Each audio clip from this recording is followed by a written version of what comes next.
안녕하세요. 가족의 비밀 채널에 오신 것을 환영합니다.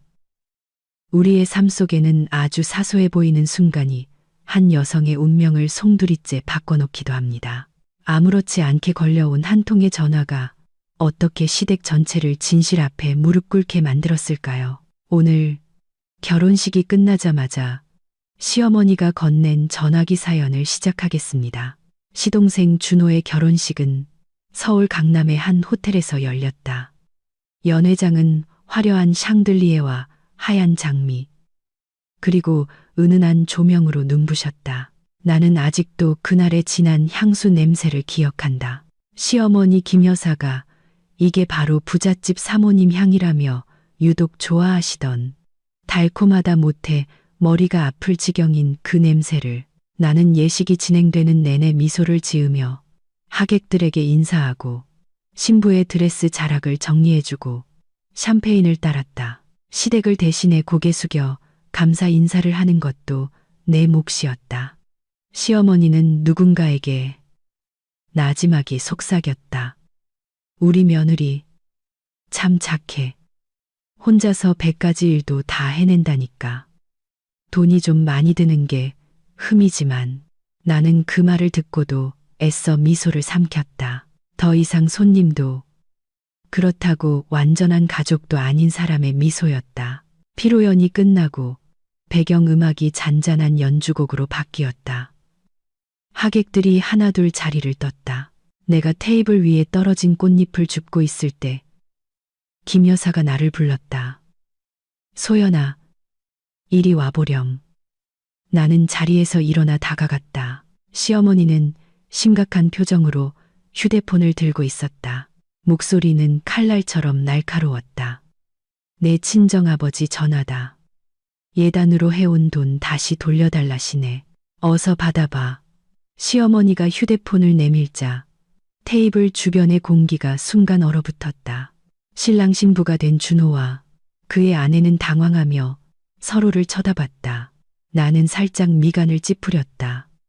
아버지가 이 시간에요? 그래. 받아서 내 친정이 뭐라고 하는지 똑똑히 들어봐. 김 여사는 한 글자 한 글자 힘주어 말했다. 나는 휴대폰을 받아들었다. 화면에는 모르는 번호가 떠 있었다. 이상할 만큼 침착했다. 머릿속에는 그저 전날 아침 최 변호사님이 했던 말만 맴돌았다. 그들이 비열하게 나온다면 그냥 스피커폰을 켜세요. 두려워하지 마시고요. 나는 미소를 지었다. 어머님, 그럼 다 같이 들을 수 있게 스피커폰으로 받을까요? 내 마음대로 해라. 난 꿀릴 거 없다. 우리 집안은 부끄러운 짓 한 적 없으니까. 나는 테이블 중앙에 놓여있던 블루투스 스피커 연결 버튼을 눌렀다. 삑 소리와 함께 한 남자의 목소리가 또렷하게 울려 퍼졌다. 어머니, 제가 시킨 대로 똑같이 말씀하셔야 해요. 그래야 박소연, 그 콘이 제 분수를 알고 싹싹 빌죠. 그래, 내가 내 장인인 척 전화해서 돈 돌려달라고 하면 걔가 얼마나 기고만장하게 구는지 볼 수 있겠지. 순간 누군가 망치로 내리친 듯 분위기가 박살났다. 나는 아무 말 없이 휴대폰을 테이블 위에 내려놓았다.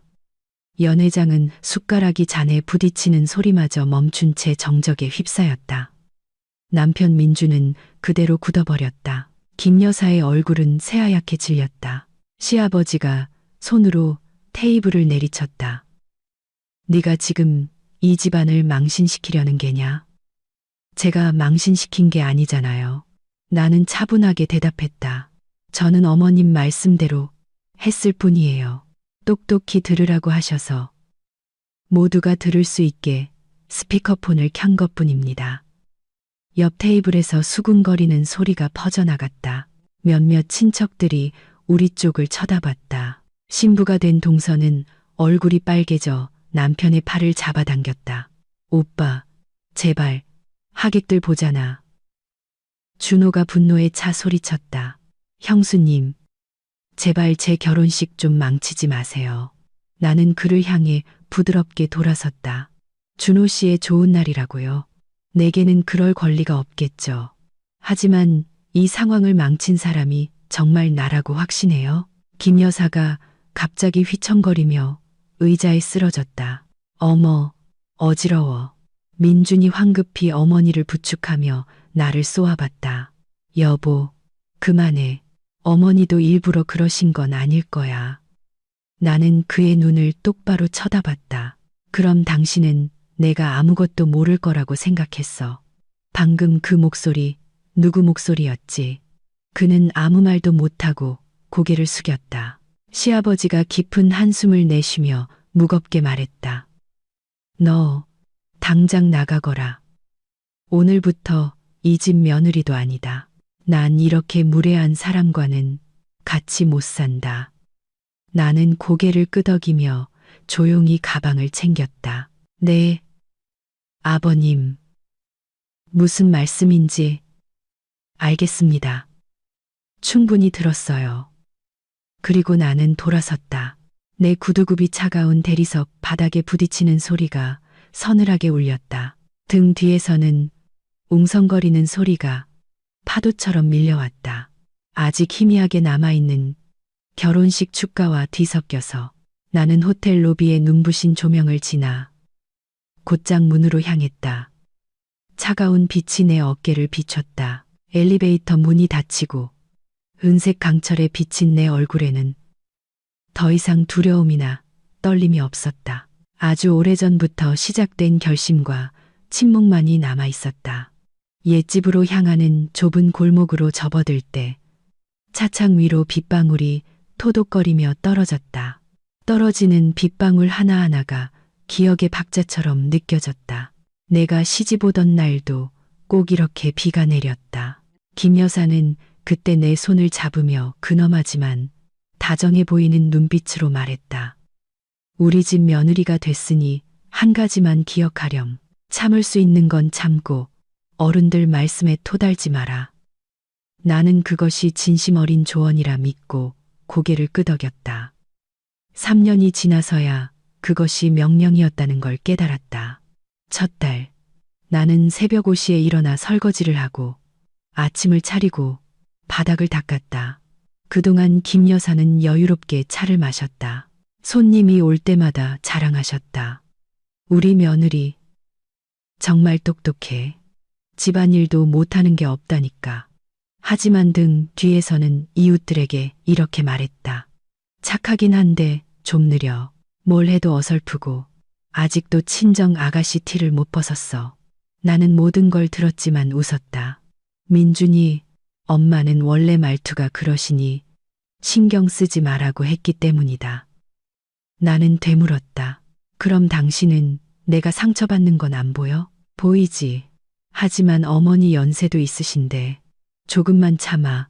어머니 속상하게 해드리지 말고.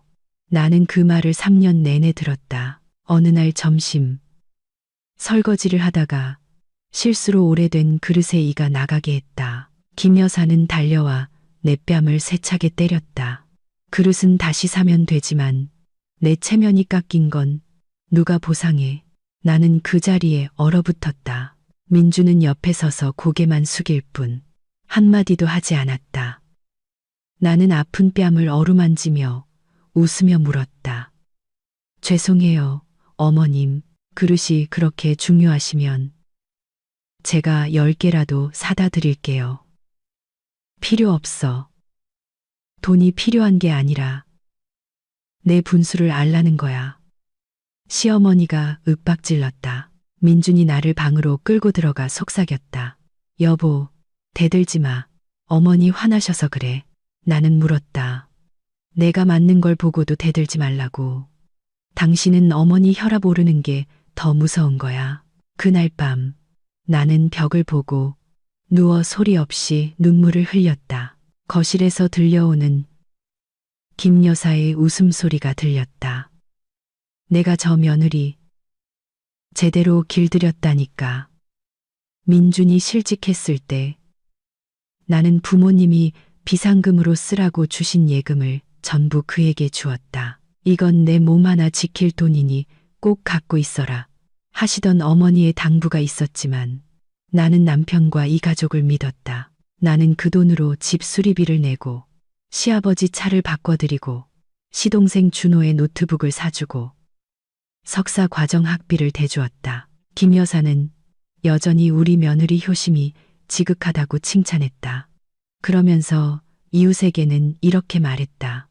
우리 집에서 무시당할까봐 돈으로 환심 사려는 거겠지. 나는 그저 민준을 위해 한 일이라고 스스로를 위로하며 웃었다. 어느 날 친정어머니가 아파서 입원하셨다. 며칠만 간병하게 해달라고 부탁했다. 김 여사는 싸늘한 눈빛으로 쏘아붙였다. 이 집 며느리는 어딜 가든 허락받고 가는 거야. 시집 안 간 처녀처럼 마음대로 친정 드나드는 거 아니다. 나는 할 말을 잃었다. 민주는 옆에서 속삭였다. 제발 어머니 화나게 하지 마. 나는 그를 보며 단 한마디 물었다. 당신은 어머니 화나는 게 무서워? 아니면 우리 엄마가 돌아가시는 게 무서워? 그는 대답 없이 등을 돌렸다. 그날 이후 나는 더 이상 친정의 시댁 이야기를 하지 않았다. 해봤자 어머니 걱정만 늘릴 뿐이라는 걸 알았다. 그리고 준호의 결혼 준비가 시작됐다. 김 여사는 온 가족을 불러 모아 말했다. 막내 아들 결혼식인데 남 부끄럽지 않게 해야지. 소연아, 네가 예단이랑 선물 좀 신경 써주렴. 내가 물었다. 얼마나 준비할까요? 네가 알아서 해. 남들이 우리 집 흉보지 않을 정도로만. 결국 나는 5천만 원이 든 적금 통장을 해지했다. 민주는 나를 보며 말했다. 고마워, 여보. 고생이 많네. 이 돈은 내가 나중에 꼭 갚을게. 나는 웃었다. 갚을 필요 없어. 다만 오늘 내가 당신을 얼마나 믿었는지 기억해줘. 준호의 결혼식 날 밤 나는 방에 앉아 복도에서 통화하는 민준의 목소리를 들었다. 형수가 알아서 할 거야. 걔네 집 돈 많잖아. 나는 숨을 죽였다. 손을 꽉 쥐자 심장이 빠르게 뛰었다. 수화기 너머로 김 여사의 목소리가 들렸다. 그럼 돈 좀 더 빼라고 해. 결혼식 끝나도 돈 들어갈 때가 얼마나 많은데. 나는 더 이상 듣지 않았다. 그저 이불을 머리끝까지 뒤집어 쓰고 베개에 눈물을 쏟아냈다. 다음 날 아침 나는 은행에 가서 통장을 확인했다. 잔액은 없었고 위임장을 통한 출금, 알림 문자도 와 있지 않았다. 나는 잠들어 있는 민준을 바라봤다. 그의 손에는 여전히 휴대폰이 들려 있었다. 내 휴대폰을 열자 위임 출금 서비스가 성공적으로 활성화되었습니다라는 문자가 보였다. 나는 긴 한숨을 내쉬었다. 머리가 윙윙 울렸다. 그를 원망해야 할까? 시어머니를 원망해야 할까? 아니면 나 자신을 원망해야 할까? 나는 발코니로 나갔다. 하늘에는 아직 옅은 안개가 끼어 있었다. 아래에서는 사람들이 어젯밤 남은 결혼식 꽃을 치우고 있었다. 국화와 백합 냄새, 그리고 희미하게 남은 와인 냄새가 뒤섞여 목이 메었다. 3년간의 시집살이 동안 나는 침묵하는 법을 배웠다. 하지만 오늘 나는 처음으로 자문했다. 그 침묵이 과연 가치 있는 것이었을까? 익숙한 철제 대문 앞에 한참을 서 있었다. 안에서는 늘 그랬듯 강아지 짖는 소리와 냄비 부딪히는 소리가 들렸다. 하지만 오늘따라 모든 소리가 무겁고 차갑게 느껴졌다. 나는 심호흡을 하고 문을 밀고 들어갔다. 왔니? 거실에서 김 여사의 목소리가 들려왔다. 날카롭고 차분한 목소리였다.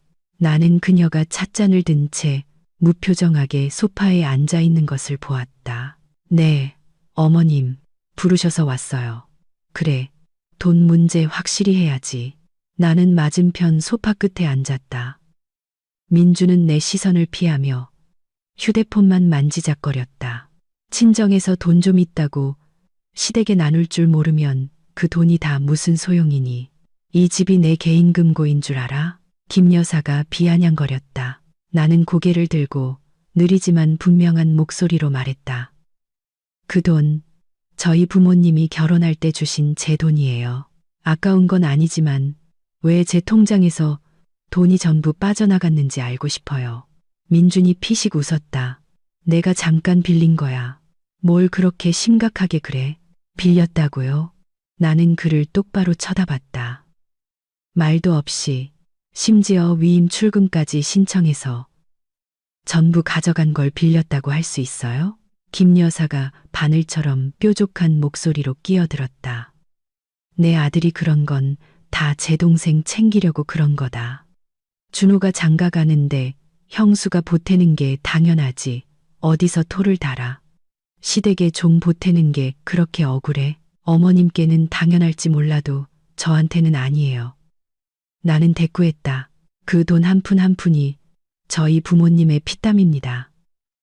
제가 남편을 믿고 통장을 맡긴 거지. 누구에게 자선하려고 드린 게 아니에요. 김 여사가 찻잔을 세게 내려놓자 찬물이 튀었다. 목소리가 거칠어졌다. 내가 어른한테 말대꾸하라고 가르치진 않았다. 이 집은 내 공치사를 들을 만큼 가난하지 않아.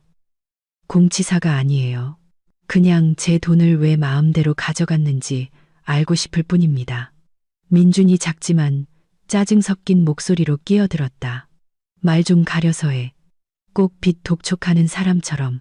나도 네 남편이고 부부 돈은 공동재산이야. 나는 싸늘하게 웃었다. 그럼 돈 뺄 때 왜 공동으로 상의하지 않으셨어요? 공기가 무겁게 가라앉았다. 김 여사가 민준을 향해 턱을 까딱였다. 거봐, 내가 뭐랬어. 저런 애 데려오면 집안 시끄러워진다고. 서울 애들은 하나부터 열까지 다 따진다니까. 나는 분노를 억누르며 여전히 차분한 목소리로 말했다. 제가 따지는 것처럼 보이실 수 있지만 바보는 아니에요. 제가 몰랐다면 그 돈은 그냥 사라진 셈 치셨을 거 아니에요? 안방에서 시아버지가 지팡이를 짚고 나왔다. 목소리가 차가웠다. 어디서 큰 소리야? 여긴 우리 집이지 내 집이 아니다. 알아요. 하지만 여긴 제 남편이 사는 곳이고 제 돈을 말 한마디 없이 가져간 사람들이 있는 곳이에요. 전 그저 확실히 하고 싶을 뿐입니다. 확실히? 시아버지가 나지막이 소리쳤다. 가족끼리 꼭 빚쟁이처럼 따져야겠냐? 김 여사가 끼어들었다. 우리가 너한테 살 집 주고 네 남편 먹여 살렸더니 이제 와서 돈 몇 푼 가지고 따지는 거냐? 나는 처음으로 시선을 피하지 않고 그녀를 똑바로 쳐다봤다. 따지는 게 아니에요. 어머님, 제 것을 되찾으려는 것뿐이에요. 이 집에 너를 들인 것만으로도 은혜인 줄 알아. 김 여사가 벌떡 일어섰다. 목소리가 새된 소리로 변했다. 민준도 일어나며 상황을 진정시키려 했다. 어머니, 그만하세요. 제가 아내랑 얘기할게요. 나는 그를 향해 돌아섰다. 당신, 간단하게 한마디만 설명해봐. 왜 나한테 말도 없이 돈을 뺐어? 어머니가 부탁하셨어. 민준이 한숨을 쉬었다. 준호 결혼식에 돈이 필요하다고 하셔서 그냥 가족을 돕는다고 생각했어. 돕는다고? 나는 씁쓸하게 웃었다. 제 결혼 자금을 한 푼도 남김없이 가져가는 게 돕는 거야? 말이 너무 심하잖아. 민준이 시선을 피하며 대답했다. 나는 가방에서 서류 봉투를 꺼내 테이블 위에 올려놓았다. 여기 은행거래 내역서예요. 서명, 출금 날짜, 위임장까지 다 있어요. 어머님 한번 보세요. 제가 뭘 잘못 알고 있나요?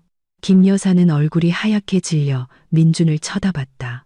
누가 너더러 이런 서류까지 떼오라고 가르쳤어. 아무도 가르쳐주지 않았어요. 어머님, 지난 3년간 저는 충분히 침묵했어요. 시아버지가 으르렁거렸다. 네가 이 집안을 망신시키려는 거냐? 전 그저 투명하게 살고 싶을 뿐이에요. 제가 잘못했다면 사과할게요. 하지만 다른 사람이 잘못했다면 제가 더 이상 참는 사람이 아니라는 걸 알려주고 싶어요. 아무도 말이 없었다. 벽시계의 초침 소리만 들렸다. 민준이 고개를 숙이며 작게 말했다. 그만해. 일 크게 만들지 마. 내가 어떻게든 마련해서 갚을게. 필요 없어요. 나는 대답했다. 그 돈 3년간 며느리 노릇 한 제 수고비라고 생각하세요. 하지만 이제부터 제 돈에는 누구도 손대지 마세요. 나는 일어나 봉투를 가방에 넣었다. 어머님이 필요하시다면 이 서류 사본을 변호사님께도 보내드릴게요. 김 여사가 한 걸음 물러서며 떨리는 목소리로 말했다. 네가 감히. 저는 옳은 일을 할 뿐이에요. 어머님, 진실이라는 게 모두가 듣기 좋아하는 건 아니죠. 그래서 오늘은 이만 조용히 말씀드리는 겁니다. 나는 몸을 돌려 나갔다. 등 뒤에서 나가면 다시는 돌아올 생각 마라. 하는 김 여사의 목소리가 들렸다. 나는 대답 대신 작게 고개를 끄덕였다. 네, 알고 있습니다. 문고리를 잡는 손이 미세하게 떨렸다. 밖은 햇살이 눈부실 정도로 강렬했다. 머릿속에서 한 목소리가 분명하게 울렸다. 이제부터 내 돈에는 아무도 손대지 못해. 차 안에서 나는 조용히 앉아 있었다. 햇빛이 창문을 통해 들어와 조수석에 놓인 서류 봉투를 비췄다. 휴대폰에 새 메일 알림이 떴다. 나는 메일을 열었다. 제목은 내부 통화 녹음 파일. 심장이 빠르게 뛰고 손바닥에 땀이 찼다. 나는 재생 버튼을 눌렀다. 어머니, 제가 시킨 대로 똑같이 말씀하셔야 그 건이 제 분수를 알아요. 민준의 목소리가 너무나도 매끄럽고 잔인하게 흘러나왔다. 그래, 알았다. 내가 네 장인인 척 전화해서 예단 돌려달라고 하면 걔 그대로 얼어붙을 거다. 나는 입술을 꽉 깨물었다. 숨이 가빠왔다. 짧은 침묵 후 찻잔 내려놓는 소리와 함께 두 사람의 웃음소리가 섞여 들렸다. 정말 속이기 쉽다니까. 민준이 말을 이었다. 결혼하고 나서부터 돈 얘기만 나오면 꼼짝을 못하잖아. 나는 눈을 감았다. 심장이 갈갈이 찢기는 기분이었다. 모든 것이 조작된 연극이었다. 그들을 믿었던 내가 어리석었다고 생각했는데 이제야 내가 뿌리부터 배신당했다는 것을 깨달았다. 나는 재생을 멈췄다.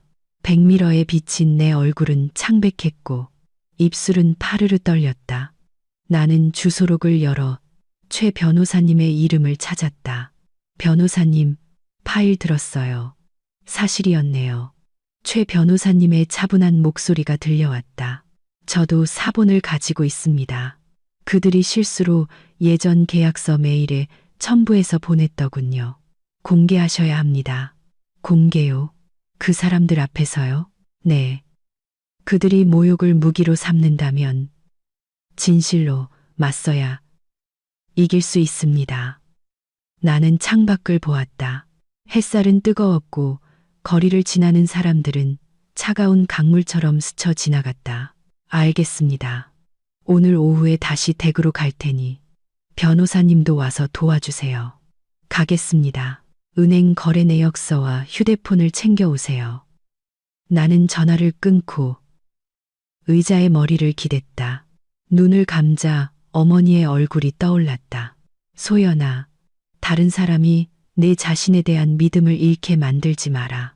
나는 핸들을 꽉 쥐고 엑셀을 밟았다.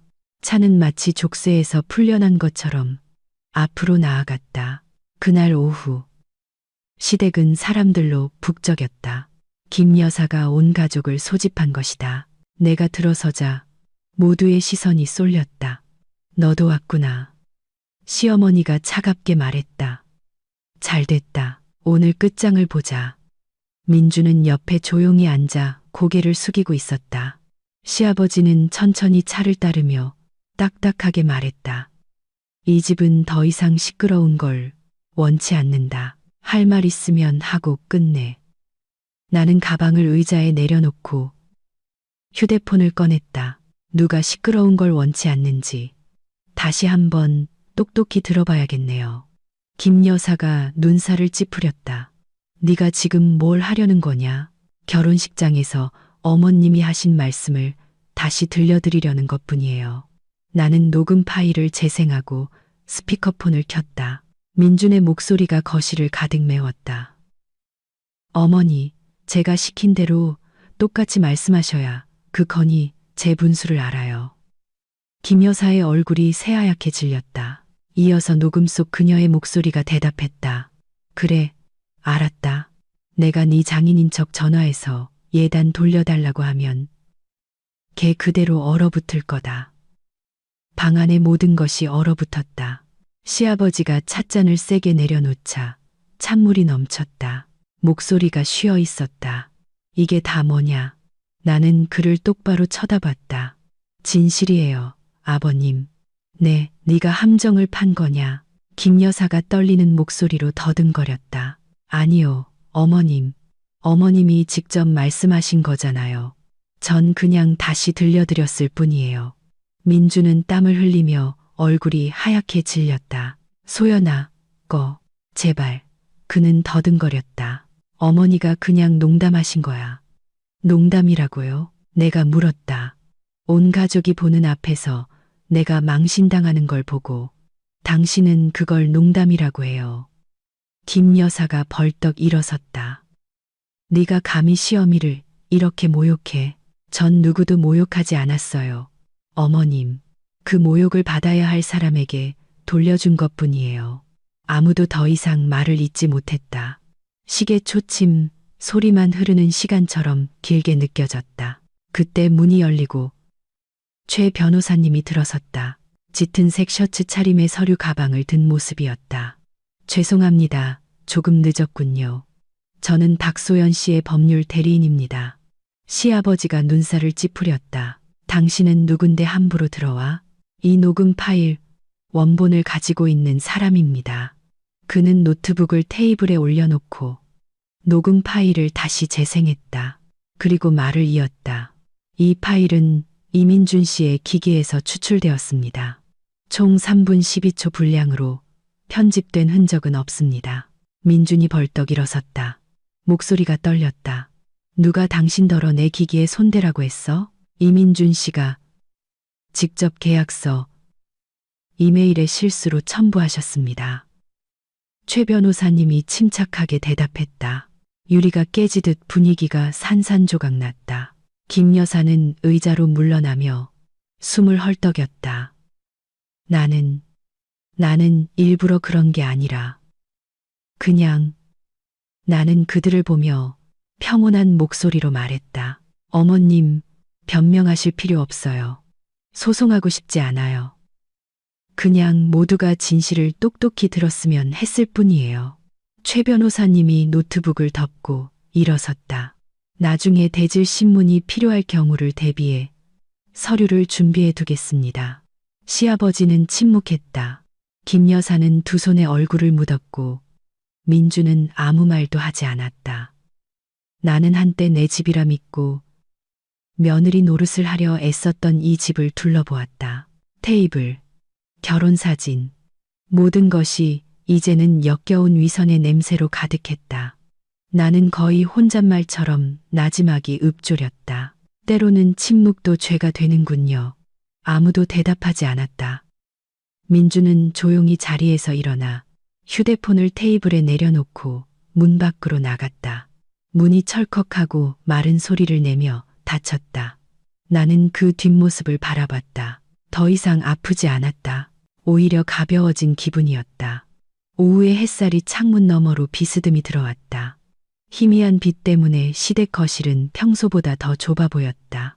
김 여사는 구겨진 보라색 원피스를 입고 소파 중앙에 앉아 두 손을 꽉 쥐고 있었다. 시아버지는 옆에서 석상처럼 차가운 얼굴로 앉아 있었다. 민주는 구석에 기댄 채 피곤하고 미안한 표정으로 서 있었다. 나는 최 변호사님을 따라 안으로 들어갔다. 왔구나. 김 여사가 여전히 위엄을 지키려는 듯 말했다. 잘 됐다. 오늘 질질 끌지 말고 끝내자. 네, 똑똑히 들으러 왔습니다. 내가 대답했다. 그녀는 최 변호사님을 쳐다보며 쏘아붙였다. 네가 변호사까지 집에 끌어들였으니 이제 이 집 며느리 노릇은 끝이다. 그 말은 마치 준비된 칼처럼 날아와 박혔다. 나는 늘 그랬듯 고개를 숙이는 대신 희미하게 미소 지었다. 며느리가 될 필요는 없어요, 어머님. 전 그저 사람으로 대접받고 싶을 뿐이에요. 시아버지가 지팡이로 바닥을 가볍게 내리쳤다. 그래서 둘이 어떻게 할 건지 확실히 말해. 이 집안이 세상 사람들 입에 오르내리는 건 더 이상 못 참겠다. 최 변호사님이 가방을 테이블에 내려놓으며 차분하게 말했다. 저는 박소연 씨를 대리하여 이민준 씨와 가족분들이 불법적으로 인출한 재산 내역에 대해 말씀드리겠습니다. 예단비 5천만 원을 포함하여 총액은 1억 5천만 원이 넘습니다. 공기가 무겁게 짓눌렸다. 민준이 고개를 숙이며 작게 말했다. 미안해. 하지만 일부러 그런 건 아니었어. 어머니가 부탁하셔서 그냥 집안일을 돕고 싶었을 뿐이야. 집안일을 돕는다고요. 하지만 그 집이 누구의 집인지는 잊었나 보네요. 내가 말했다. 집은 한 사람을 희생시켜서 지키는 곳이 아니에요. 김 여사가 날카롭게 말을 잘랐다. 며느리라는 애가 말하는 것 좀 봐. 우리가 너 굶기기라도 했니? 집안일 좀 도운 걸 가지고 생색은 깨끗하게 제 예단비를 다 가져가신 걸 돕는 거라고 말씀하시는군요. 나는 그녀를 똑바로 쳐다봤다. 시어머니가 테이블을 내리쳤다. 말 함부로 하지 마라. 내가 널 억지로 시킨 적 없어. 하지만 어머님은 말씀하셨죠. 제가 돈을 내지 않으면 여길 집이라고 부르지 말라고요. 나는 한 글자 한 글자 또박또박 말했다. 그녀는 움찔하며 눈빛이 흔들렸다. 시아버지가 쉰 목소리로 끼어들었다. 됐다. 그래서 네가 원하는 게 뭐냐? 돈이냐? 아니요. 나는 고개를 저었다. 전 그저 평온하게 살 권리를 되찾고 싶을 뿐입니다. 방 안은 쥐 죽은 듯 조용했다. 천장에 실링팬이 삐걱거리며 돌았다. 최 변호사님이 서류철을 열었다. 목소리가 명료했다. 증거 자료에 근거하여 박소연 씨는 재산과 정신적 안정을 보호하기 위해 별거를 요청할 권리가 있습니다. 여기 합의서 초안입니다. 김 여사가 서류를 낚아채 훑어보더니 테이블 위로 던졌다. 내가 이혼하겠다고? 별거예요. 이혼할지 말지는 사람 마음에 달렸겠죠. 사람 마음? 그녀가 코웃음을 쳤다. 이 집에서 3년이나 먹고 재워줬더니 이제 와서 그런 소리를 해. 어머님, 내가 조용하지만 단호하게 말했다. 그 3년 동안 제가 이 집을 먹여 살렸어요. 그녀는 얼굴이 빨개졌지만 아무 말도 못했다. 민준이 고개를 들었다. 목소리가 떨렸다. 소연아, 시간을 좀 줘. 내가 고칠게. 누구를 위해서 고치겠다는 건데요? 나를 위해서, 아니면 어머니를 위해서? 내가 천천히 물었다. 그는 침묵했다. 말할 필요 없어요. 전 충분히 들었으니까. 문이 열리고 친정 부모님이 들어오셨다. 어머니는 내 손을 꼭 잡았다. 눈빛에는 안쓰러움이 가득했다. 아버지는 주위를 둘러보며 낮지만 분명한 목소리로 말했다. 제 딸을 대신해서 말씀드리러 왔습니다. 저희는 돈을 돌려받으려는 게 아닙니다. 그저 사람의 마음이 어떤지 알고 싶었을 뿐입니다. 시아버지가 작게 고개를 끄덕이며 거만한 태도를 유지했다. 사람 마음은 각자 알아서 할 일이지. 사돈께서 그런 말씀하시는 의도가 뭡니까? 제 의도는 간단합니다. 아버지가 말했다. 저희는 딸에게 착하게 살라고 가르쳤지. 모욕을 참고 살라고 가르치진 않았습니다. 김 여사가 억지 웃음을 터뜨렸다. 누가 누굴 모욕했다는 겁니까? 아버지가 무겁게 말했다. 부끄러운 일이 없다면 왜 녹음 파일을 듣고 그렇게 떠셨습니까? 김 여사는 입을 다물었다. 최 변호사님이 객관적인 어조로 끼어들었다. 우선 양측이 별거 합의서에 서명하시길 제안합니다. 재산과 의무는 추후에 해결하도록 하죠. 시아버지가 민준을 쳐다봤다. 너 서명해. 일 더 커지기 전에. 민준은 망설였다. 손이 떨렸다. 나는 펜을 꺼내 그의 앞에 놓았다. 서명해요. 나를 위해서가 아니라 진실을 위해서. 그가 서명하자 잉크가 종이에 번졌다. 나는 마음속 자물쇠가 철컥하고 열리는 소리를 들은 것 같았다.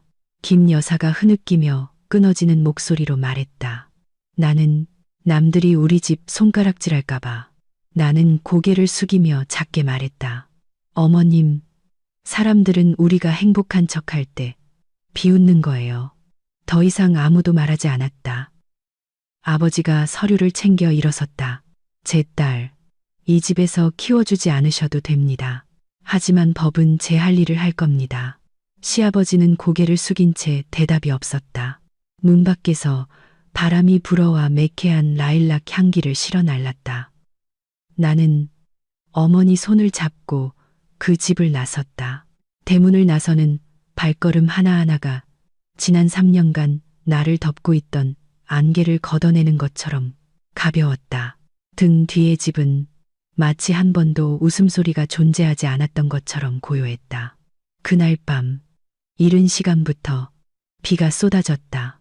나는 창가에 앉아 유리창을 타고 흐르는 물줄기를 바라봤다. 주머니 속 휴대폰이 짧게 진동했다. 발신자 없는 메시지가 떴다. 내가 쉽게 빠져나갈 수 있을 거라고 생각하지 마. 나는 그 문자를 한참 동안 바라봤다. 등골을 타고 차가운 기운이 흘렀다. 나는 답장하지 않고 메시지를 삭제했지만 손은 여전히 떨리고 있었다. 어둠 속 가로등 불빛이 유리창에 비친 내 얼굴을 비췄다. 낯설고 피곤하며 침묵하는 얼굴. 나는 앞으로 얼마나 더 많은 뒷말을 견뎌야 할까 자문했다. 다음 날 아침, 밖으로 나가자 이웃들의 호기심 어린 시선이 기다리고 있었다. 한 아주머니가 나를 불러 세웠다. 동정과 비아냥이 섞인 목소리였다. 소연 씨, 듣자 하니 시댁을 고소했다며. 세상에, 요즘 세상에 정말 별일이야. 나는 가볍게 미소 지으며 대답하지 않았다. 머릿속에는 소문 참 빠르네. 어젯밤 비보다도 빠르잖아. 라는 생각뿐이었다. 내가 걸음을 옮기자등 뒤에서 수군거리는 소리가 이어졌다. 일을 너무 크게 벌였어. 시댁 체면이 뭐가 되겠어. 여자가 남편을 고소해서 무슨 복을 받겠다고. 나는 더 빨리 걸었다. 차가운 바람이 얼굴을 때렸다. 예전 같았으면 나를 무너뜨렸을 말들이 이제는 귓가에 윙윙거리는 모기 소리처럼 들릴 뿐이었다. 점심때 전화벨이 울렸다. 김 여사 번호였다. 나는 잠시 망설이다 전화를 받았다. 이제 만족하니? 동네 사람들이 다 우리 집 보고 비웃게 만들었잖아. 시어머니의 목소리가 날카로웠다. 전 아직 아무것도 하지 않았어요. 어머님, 조용히 있었을 뿐이에요. 조용히. 인터넷에 온통 내 얘기가 깔렸는데 내가 말 안 하면 누가 말하겠어? 저는 몰라요. 하지만 어머님은 아시잖아요. 제가 이야기를 꾸며내는 데는 소질이 없다는 걸. 그녀는 잠시 침묵하더니 위협적인 목소리로 톤을 낮췄다. 내게 양심이 조금이라도 남아있다면 더 이상 우리 집안 망신시키지 마라. 저는 어머님을 망신시킬 행동은 하지 않았어요. 사람들은 그저 자신들이 믿고 싶은 것만 말할 뿐이죠. 나는 그녀가 말을 덧붙이기 전에 전화를 끊었다. 머릿속에는 망신이라는 단어가 맴돌았다. 그 두 글자가 갑자기 공허하게 느껴졌다. 오후에 나는 민준이 결혼 전에 혼자 살던 오피스텔을 찾아갔다. 나이든 경비 아저씨가 나를 알아보고 고개를 들었다. 이 선생님 찾으러 오셨수. 어젯밤에 짐 빼서 나갔어요. 며칠 멀리 좀 다녀오겠다면서 열쇠 맡기고 갔는데. 멀리요? 내가 되물었다. 네. 어디 가는지는 말 안 했는데 무척 슬퍼 보이더군요. 나는 작게 고개를 끄덕이며 감사 인사를 했다. 밖으로 나오자 다시 바람이 불었다. 나뭇잎이 옷에 스치고 시멘트 바닥에서 퀴퀴한 냄새가 올라왔다. 나는 생각했다. 슬퍼하면 뭘 할까? 결국 침묵을 선택한 사람인데 저녁에 어머니가 저녁상을 차렸다. 밖에서는 다시 비가 쏟아졌다. 쏴아 하는 소리가 마치 수백 개의 손이 문을 두드리는 것 같았다. 밥 먹어라. 식겠다. 어머니가 말했다. 나는 국을 한 숟갈 떴다. 짠맛이 혀끝에 맴돌았다. 엄마, 사람들이 계속 그러면 나 어떻게 해야 해? 어머니는 나를 보았다. 부드럽지만 단호한 눈빛이었다. 넌 강한 아이야. 하지만 강하다는 게 계속 싸워야 한다는 뜻은 아니란다. 남들이 우리를 짓밟을 때 때로는 한 걸음 물러서는 게 그들이 스스로 넘어지게 만드는 방법이야. 무서워요. 내가 작게 말했다. 다시 약해질까봐. 아니야. 어머니가 웃었다. 자기 엄마 곁에 서 있는 딸이 약해지는 법은 없단다. 나는 고개를 끄덕이며 밥을 삼키려 애썼지만 목이 메었다. 비는 그치지 않고 내렸다. 빗방울 하나하나가 마음 깊은 곳을 건드리는 것 같았다. 밤늦게 설거지를 하고 있는데 휴대폰에 메시지가 도착했다. 최 변호사님이었다. 일이 생겼습니다. 인터넷 확인해 보세요. 나는 SNS를 열었다가 심장이 굳는 것 같았다. 수천 번 공유된 익명의 게시물이었다. 재벌가 며느리, 이혼하며 예단비 요구, 변호사까지 대동의 시댁 초토화. 게시물에는 결혼식 때 하얀 부케를 들고 웃고 있는 내 사진이 첨부되어 있었다. 댓글에는 돈에 미쳤네. 요즘 여자들 무서워. 시부모도 못 알아보고 같은 악랄한 말들이 줄을 이었다. 나는 휴대폰을 내려놓고 심호흡을 했다. 처음 든 감정은 분노가 아니라 무거움이었다. 이번에는 그들이 나를 모욕하는 것을 넘어 세상 사람들의 입을 빌려 내 명예를 죽이려 한다는 것을 알았다. 휴대폰이 다시 울렸다. 최 변호사님이었다. 봤습니다. 내가 먼저 말했다. 인터넷에 어떤 반응도 하지 마세요. 지금 출처를 확인 중입니다. 아마 시댁 내부 소행일 가능성이 큽니다. 알아요. 내가 작게 말했다. 그들은 인터넷으로 제 명예를 죽이려 하겠죠. 그렇다면 저는 진실로 저를 구해야겠네요. 침착하세요. 법적인 부분은 제가 처리하겠습니다. 하지만 각오하세요. 이번 파도는 오늘 밤 폭풍보다 더 클 수 있습니다. 나는 창밖을 바라봤다. 밖에서는 천둥이 울리고 번개가 벽을 비췄다. 양철 지붕을 때리는 빗소리가 슬픈 음악처럼 규칙적으로 들려왔다. 나는 눈을 감고 속삭였다. 얼마든지 와봐. 어떤 폭풍우도 결국엔 지나가기 마련이니까. 작은 방 안에는 빗소리, 옆방에서 들려오는 어머니의 고른 숨소리, 그리고 끝나지 않은 경고처럼 울리는 천둥 소리만이 가득했다. 다음 날 아침, 하늘은 여전히 잿빛이었다. 내가 커피를 내리고 있을 때 문 두드리는 소리가 들렸다. 최 변호사님이 비에 젖은 레인코트 차림으로 서 있었다. 그는 노트북을 테이블에 내려놓고 인터넷 창을 열었다. 이것 좀 보세요. 지금 실시간 검색어 1위입니다. 나는 화면을 들여다봤다. 맨 위에 굵은 글씨로 쓰인 댓글이 눈에 들어왔다. 저런 여자는 엄마 될 자격도 없다. 그 아래에는 수백 개의 돌팔매질과 조롱, 비난이 이어졌다. 심지어 어떤 사람은 내 딸아이 사진에 저속한 문구를 합성해 올리기까지 했다. 목이 꽉 막히는 기분이었다. 이런 것도 법에 걸리나요? 최 변호사님이 한숨을 쉬었다. 직접적으로는 아니지만 명예훼손 행위입니다. 처벌이 어렵지만 방법이 없는 건 아닙니다. 말로 하는 걸 처벌할 법이 있나요? 아니요. 하지만 진실은 가능하죠. 나는 그를 보며 지친 미소를 지었다. 그럼 우린 우리가 가진 진실에 몫을 다하죠. 그는 게시물을 하나하나 저장하고 댓글을 캡처했다. 외장 하드에 백업하는 동안 나는 그를 도왔다. 밖에서는 비가 여전히 양철 지붕을 쇠꼬챙이로 찌르는 듯 내렸다. 머릿속에는 모욕적인 말들이 파도처럼 밀려왔지만 마음은 이상하게 평온했다. 아마도 한계에 여러 번 부딪히고 나면 사람은 더 이상 아픔을 느끼지 않고 일어서야 할 필요성만 느끼게 되는 모양이다. 점심때 최 변호사님이 돌아가려 할 때 내 휴대폰이 울렸다. 모르는 번호였다. 내가 전화를 받았다. 박소연 씨 맞으신가요? 저는 코리아 뉴스 이지연 기자입니다. 저희가 이번 사건에 대해 취재 중인데 입장을 밝히실 의향이 있으신가요? 나는 잠시 침묵했다. 최 변호사님이 들어보라는 듯 고갯짓했다.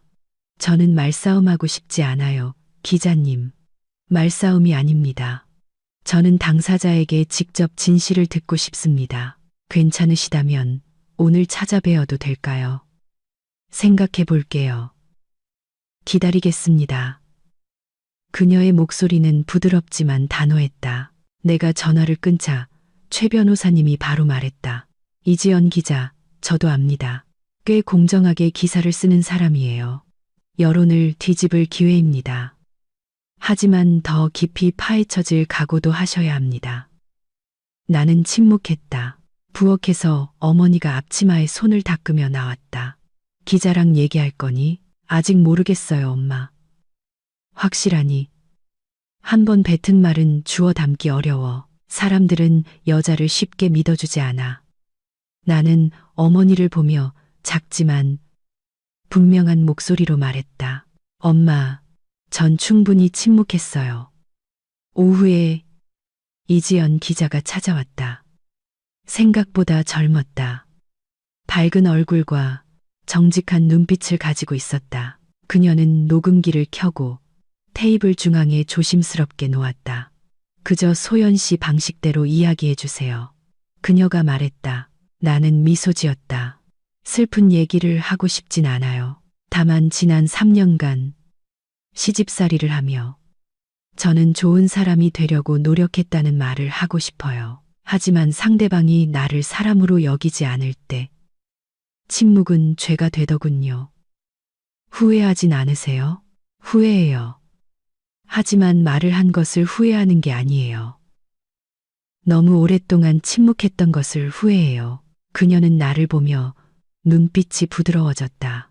그 말씀 그대로 기사에 싣겠습니다. 네, 그대로 쓰세요. 전 더 이상 숨길 게 없으니까요. 인터뷰가 거의 끝나갈 무렵 이 기자가 물었다. 만약 지금 소연 씨를 비난하는 사람들에게 한마디 할 수 있다면 뭐라고 하시겠어요? 나는 잠시 생각하다 말했다. 당신이 내가 되어보지 않았다면 나에게 어떻게 여자가 되어야 하는지 가르치려 들지 마세요. 이 기자는 작게 고개를 끄덕이며 미소를 지었다. 감사합니다. 이 기사는 사람들이 다시 한번 생각하게 만들 것 같네요.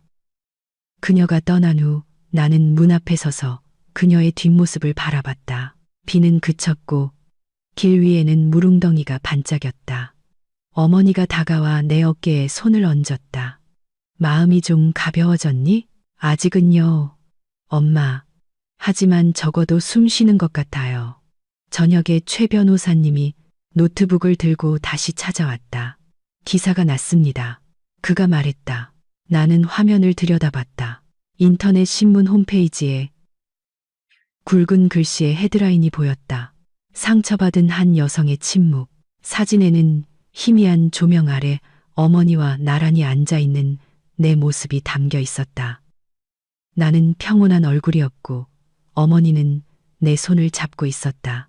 나는 한 줄 한 줄, 한 글자 한 글자 읽어 내려갔다. 마치 누군가 내 안의 마지막 침묵의 껍질을 벗겨내는 기분이었다. 기사 밑에 댓글 분위기는 완전히 달라져 있었다. 그녀 말이 맞아. 누구도 저런 대우를 받아서는 안 돼. 여성도 목소리를 낼 권리가 있다. 나는 조용히 숨을 내쉬었다. 보셨죠? 파도도 방향을 바꿀 수 있다고요. 최 변호사님이 희미하게 웃었다. 나머지 싸움에 대한 준비는 되셨습니까? 나는 창밖을 보았다. 밖에서는 다시 이슬비가 내리기 시작했다. 노란 가로등 불빛이 유리창 위에서 번져나갔다. 기다리고 있어요. 내가 말했다. 어떤 폭풍우든 결국 큰 게 마련이니까요. 최 변호사님의 키보드 치는 소리가 규칙적으로 울렸다. 밖에서는 바람이 수증기를 몰고 와 창문 틈으로 휙 소리를 냈다. 멀리서 들려오는 천둥 소리는 마치 다음 폭풍이 다가오고 있음을 알리는 신호 같았다. 휴대폰 스피커에서 들려오는 희미한 숨소리에 나는 소름이 돋았다. 나는 일어나 발코니로 나갔다. 하늘은 칠흑같이 어두웠고 옆집에서 새어나오는 희미한 불빛 몇 개만 보였다. 내가 작게 말했다. 누구세요? 대답은 없었다. 그저 차갑고 규칙적인, 마치 일부러 길게 끄는 듯한 숨소리만 들렸다. 전화를 끊으려는데 한 남자의 목소리가 쉬고 느리게 울려 퍼졌다. 네가 입을 열면 모든 게 끝날 것 같았나? 나는 그 자리에 굳었다. 심장이 세차게 뛰었다. 전화는 끊겼고 차가운 뚜뚜 소리만 길게 이어졌다. 나는 주저앉았다. 손에는 여전히 휴대폰이 꽉 쥐어져 있었다. 어머니가 걱정스러운 얼굴로 나왔다. 누구니? 모르는 번호예요. 아무 말도 안 하고 협박만. 차라리 휴대폰을 꺼놓으렴. 인터넷도 보지 말고. 안 돼요. 엄마. 저들이 원하는 게 바로 제가 두려워하는 거예요. 제가 침묵하면 저들은 계속할 거예요. 다음 날 아침 최 변호사님이 찾아왔다. 그는 노트북과 외장하드를 들고 있었다. 통화 기록을 봐야겠습니다. 그가 말했다. 내가 휴대폰을 건네자 그는 케이블을 연결하고 빠르게 조작했다. 대포폰 번호지만 발신 지역은 추적할 수 있을 겁니다. 누구일 것 같아요? 아는 사람이겠죠. 소연 씨가 지금 집에 있고 번호도 바꾸지 않은 걸 아는 사람. 전 시댁이요? 확실하진 않지만 최 변호사님이 화면에서 눈을 떼지 않고 말했다. 김 여사님이 언론 쪽 사람들과 교류가 있다고 하셨죠. 네, 시어머니 친구분이 통신사 서비스 센터에서 일하세요. 그렇다면 그쪽일 가능성이 높습니다. 그는 데이터를 저장하고 첫 악성 게시물의 IP 추적을 의뢰하기 위해 기술팀에 파일을 보냈다. 회신을 기다리는 동안 나는 창가에 서서 집 아래 좁은 골목을 내려다봤다. 누군가 나를 지켜보고 있는 듯한 기분이 들었다. 나는 조용히 커튼을 치고 심호흡을 했다. 점심때도 최 변호사님은 자리를 지켰다. 그는 통화를 하면서 계속 키보드를 쳤다. 뭐 나온 거 있어요? 네. 방금 예비 정보를 받았습니다. 그 게시물들은 전부 가상 계정 그룹에서 작성됐어요. 하지만 그중 2개의 글은 서울 외곽의 동일한 IP 주소에서 시작됐습니다. 외곽이요. 네. 그리고 네트워크 좌표상 김 여사님이 거주하는 지역과 일치합니다. 나는 침묵했다. 마치 누군가 머리 위로 찬물을 끼얹은 기분이었다. 괜찮으세요? 최 변호사님이 물었다. 네, 괜찮아요. 어느 정도 예상은 했으니까요. 그가 나를 살피듯 쳐다봤다. 그분을 만나보시겠어요? 네. 하지만 싸우기 위해서가 아니라 진실을 듣기 위해서요. 그날 오후 나는 김 여사에게 직접 전화를 걸었다. 어머님, 뵙고 싶어요. 내가 말했다. 그녀의 목소리는 평소보다 부드러웠다. 만나서 뭘 하려고? 확실히 이야기하고 싶어서요. 그냥 그만하면 안 되겠니? 소송 같은 거 그만두고 그러면 모두가 힘들어져. 어머님은 정의가 두려우신가요? 나는 네가 모든 걸 잃을까봐 두렵다. 어머님이 정의를 두려워하신다는 건 무언가 알고 계시다는 뜻이네요. 수화기 너머는 침묵에 잠겼다. 거친 숨소리만 들리다 그녀는 전화를 끊었다. 나는 화면을 보았다. 마음이 텅 비었다. 저녁에 설거지를 하고 있는데 최 변호사님이 다시 찾아왔다. 자세한 결과가 나왔습니다. 그는 노트북을 열어 화면을 내 쪽으로 돌렸다. 데이터표가 나타났다. 이게 첫 게시물의 원본 IP입니다. 김 여사님 댁에 등록된 와이파이 네트워크와 완벽하게 일치합니다. 내가 고개를 들었다. 확실해요? 네, 2번 확인했습니다. 나는 조용히 앉아 있었다. 최 변호사님이 테이블에 손을 올리고 천천히 말했다. 이 증거를 경찰에 제출하거나 대질신문 때 사용하기 위해 보관할 수 있습니다. 보관할래요. 저는 누구도 감옥에 가는 걸 원치 않아요. 저는 그들이 멈추기만 하면 돼요. 그들은 폭로당하지 않는 한 멈추지 않을 겁니다. 나는 고개를 들어 그를 똑바로 쳐다봤다. 그렇다면 빛이 제 할 일을 하도록 두죠. 밖에서는 바람이 불기 시작했다. 창문을 세차게 때렸다. 갑자기 최 변호사님의 휴대폰이 울렸다. 그는 전화를 받고 몇 번 고개를 끄덕이더니 나를 향해 돌아섰다. 집 앞에 누가 왔습니다. 누구요? 아마 기술팀에서 인쇄본을 보낸 것 같군요. 그가 문을 열러 나갔다. 검은 재킷을 입은 남자가 서 있었다. 모자를 깊게 눌렀어 얼굴이 거의 보이지 않았다. 그는 갈색 서류 봉투를 내밀었다. 박소연 씨에게 전해 주십시오. 직접 전달하라고 했습니다. 누가 보냈습니까? 모릅니다. 남자는 짧게 대답하고 돌아섰다. 나는 봉투를 받아 열었다. 안에는 여러 장의 스크린샷 사진이 들어 있었다. 최 변호사님이 들여다보더니 미간을 찌푸렸다. 이게 뭐죠? 그가 물었다. 나는 대답하지 않았다. 사진 위로 불빛이 반사되었다. 민준과 김 여사가 게시물을 조작하고 사람을 고용해 글을 올리며 출처를 숨기라고 지시하는 대화 내용이 선명하게 찍혀 있었다. 목이 바싹 마르고 손가락이 떨렸다. 나는 마지막 사진을 집어들었다. 민준이 쓴 글이었다. 어머니, 제가 알아서 할게요. 누가 진짜로 모욕당하는 건지 똑똑히 알게 해줘야죠. 최 변호사님이 나를 보며 침묵했다. 잠시 후 그가 작게 말했다. 이제 믿으시겠습니까? 그들은 멈추지 않을 거라는 걸.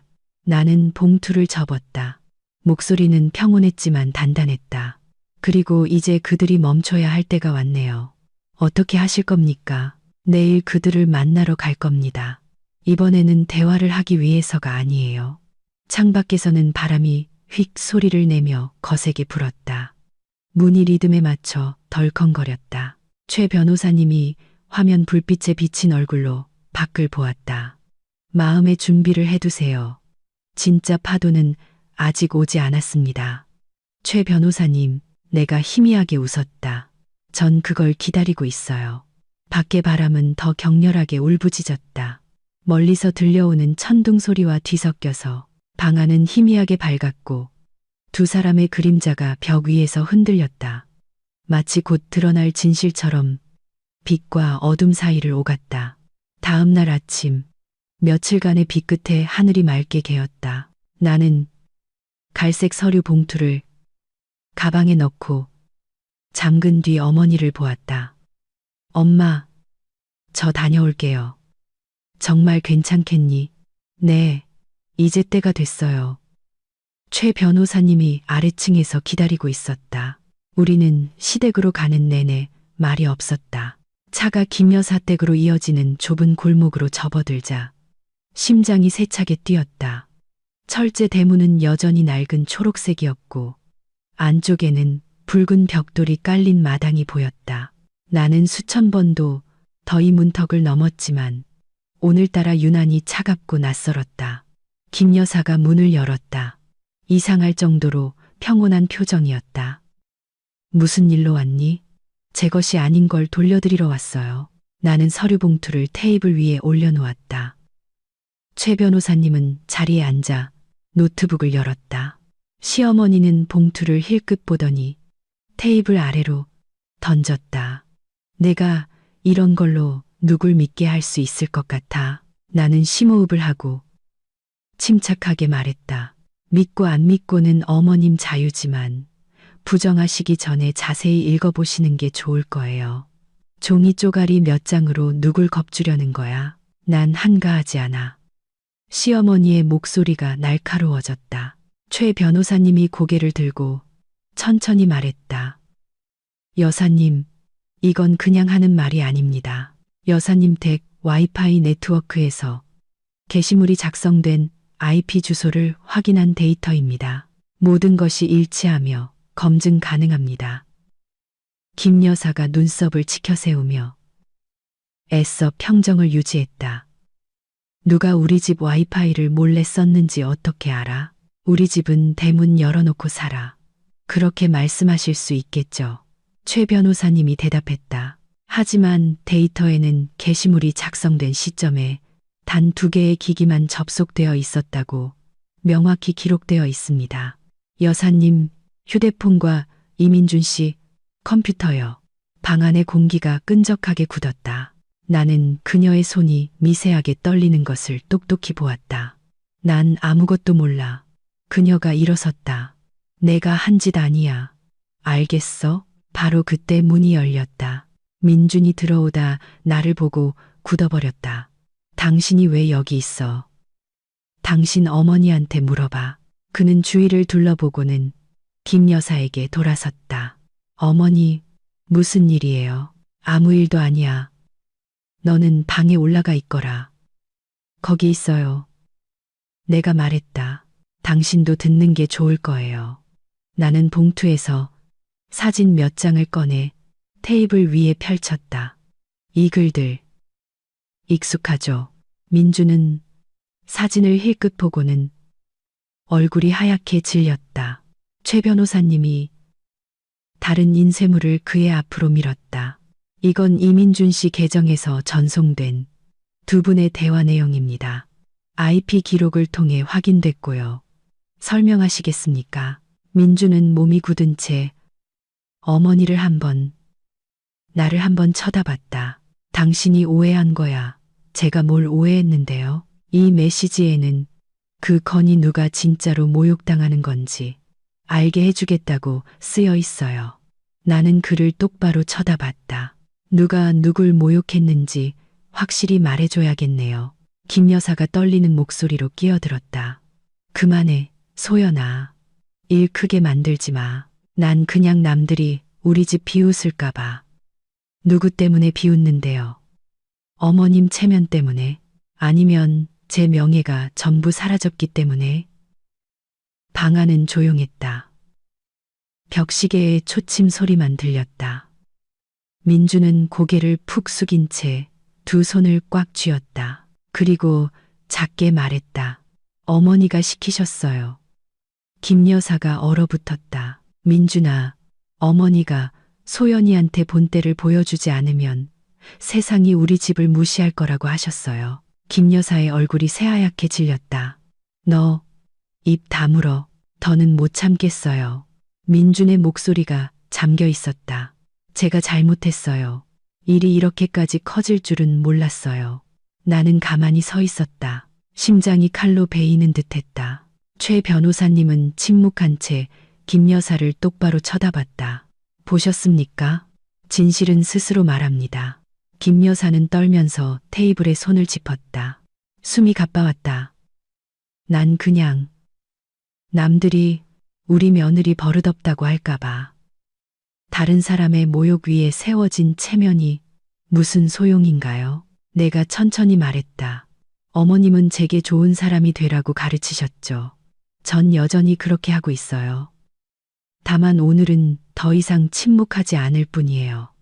김 여사는 비틀거리며 의자에 주저앉았다. 눈에는 눈물이 고였다. 내가 잘못했다. 그냥 우리 가족 명예를 지키고 싶었을 뿐이야. 어머니. 민준이 그녀의 손을 잡았다. 이제 그만하세요. 나는 2 사람을 보며 목이 메었지만 분명하게 말했다. 어머님을 용서하는 건 제 아이에게 좋은 할머니가 필요하다고 믿기 때문이에요. 하지만 법은 용서하지 않을 겁니다. 이 대가는 치르셔야 해요.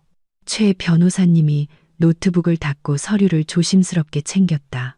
그는 일어서며 말했다.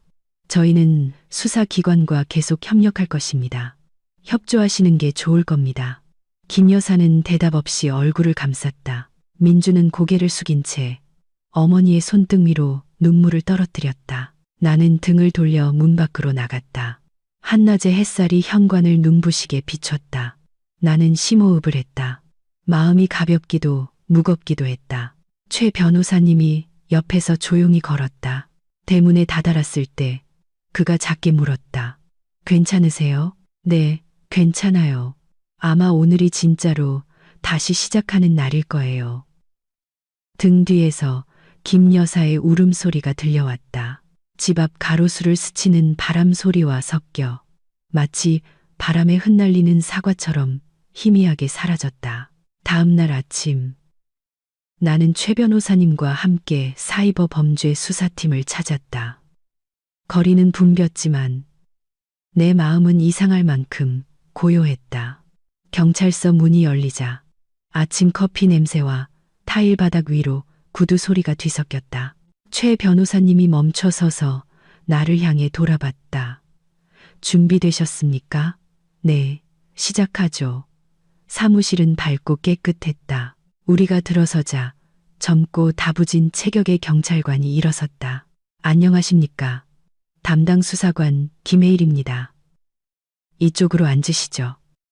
최 변호사님이 가방을 열어 갈색 서류 봉투와 서류 뭉치를 꺼냈다. IP 접속 기록, 스크린샷, 통신사 확인서 등 모든 증거 자료입니다. 김 수사관이 고개를 끄덕이며 서류를 한 장씩 넘겼다. 나는 글자와 숫자로 가득 찬 흰 종이들을 보았다. 심장이 규칙적으로 뛰었다. 김 수사관이 고개를 들었다. 목소리가 차분했다. 고소인 본인이시죠? 네. 그럼 솔직하게 묻겠습니다. 모든 상황에 맞설 준비가 되셨습니까? 나는 그의 눈을 똑바로 쳐다봤다. 네. 준비됐습니다. 그것이 진실이라면요. 그는 작게 고개를 끄덕였다. 눈빛이 조금 부드러워졌다. 그는 확인란에 서명하고 진술서를 내 앞으로 밀었다. 자세히 읽어보시고 서명해 주세요. 나는 펜을 들었다. 펜촉이 종이에 닿는 소리가 작게 울렸지만 내 귀에는 마침을 알리는 종소리처럼 들렸다. 최 변호사님이 서류를 정리하며 낮고 확실한 목소리로 말했다. 저희 쪽에서는 경찰과 협력하여 데이터 백업 사본을 제공하겠습니다. 원본 시간과 주소는 모두 그대로 보존되어 있습니다. 좋습니다. 김 수사관이 말했다. 서류 내용이 사실이라면 이 사건은 신속하게 처리될 겁니다. 사무실을 나올 때 나는 깊은 숨을 내쉬었다. 한낮의 햇살이 계단 위로 쏟아졌다. 나는 내 구두 소리가 작게 울리는 것을 들었다. 한 걸음 한 걸음이 느리지만 단단했다. 마치 정의가 한 걸음씩 다가오는 것 같았다. 밖으로 나오자 최 변호사님이 작게 물었다. 기분이 어떠세요? 오랫동안 꿈꿔왔던 집에 첫 벽돌을 쌓은 기분이에요.